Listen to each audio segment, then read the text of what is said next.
აბასთუმნის ობსერვატორიის ყოფილი დამოქმედი თანამშრომლების ოჯახის წევრები საკუთარ საცხოვრებელ სახლებში შესვლის ნებართვას ამ დრომდე ელოდებიან. ადმინისტრაციის გადაწყვეტილებით 60-მდე ოჯახს საკუთარ სახლში შესვლა შეეზღუდა. ობსერვატორიაში მიზეზად სარეაბილიტაციო სამუშაოებს და უსაფრთხოებას ასახელებენ. ამ მიზეზს აბსურდულს უწოდებენ თანამშრომლების ოჯახის წევრები. ისინი არ გამორიცხავენ, რომ გადაწყვეტილების უკან კონკრეტული ბიზნეს ინტერესები იყოს. დღეს მხარეებს შორის მოლაპარაკების მეორე რაუნდი ისევ უშედეგოდ დასრულდა.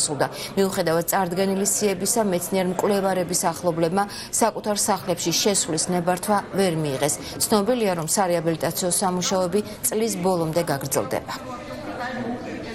შეიძლება რაღაც შეთანხმება შედგეს, მაგრამ ამ წუთში, ამ რეალურად ჯერჯერობით არაფერი. ვადები ვკითხეთ, როდი და როდემდე შემოიძ მძიმე ტექნიკა, მაგასაც ვერ გეუბნებიან. პროექტში რა წერია ვეკითხებით, ვერ გეუბნებიან და ახლა ეს შეიძლება 3 თვე არ ჩამოვიდეს ის მძიმე ტექნიკა. პირადად მრჩება შთაბეჭდილება, რომ არ უნდათ რომ შეგვიშვან. რეალურად რეაბილიტაცია კი არა მიზეზი, უბრალოდ არ უნდათ რომ ჩვენ იქ ვიყოთ.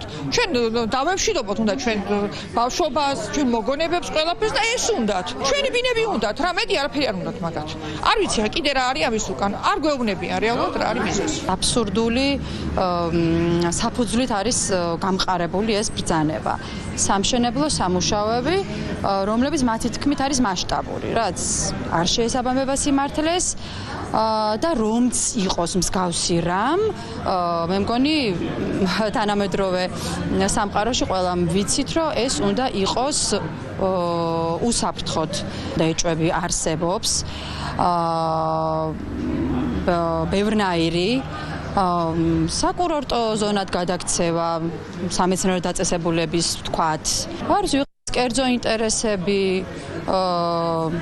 იმ ბინებით დაინტერესება, რომლებსაც ჩვენ ამ წუთას ვფლობთ. ჩვენ მოვითხოვთ